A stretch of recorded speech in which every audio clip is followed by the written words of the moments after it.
every experience with gratitude.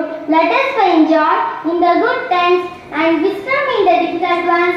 By doing so, we enrich our lives and lives of those around us. And மாணவர்களே, வாழ்க்கையின் ஒவ்வொரு கணத்தையும் ஒவ்வொரு அனுபவத்தை நன்றியுடன் வரவேற்போம். நல்ல காலங்களில் மகிழ்ச்சியையும் கடினமான காலங்களில் ஞானத்தையும் காண்போம். அவ்வாறு செய்வதன் மூலம் நம் வாழ்க்கையும் நம்மை சுற்றி உள்ளவர்களின் வாழ்க்கையும் வளமாக்குகிறோம்.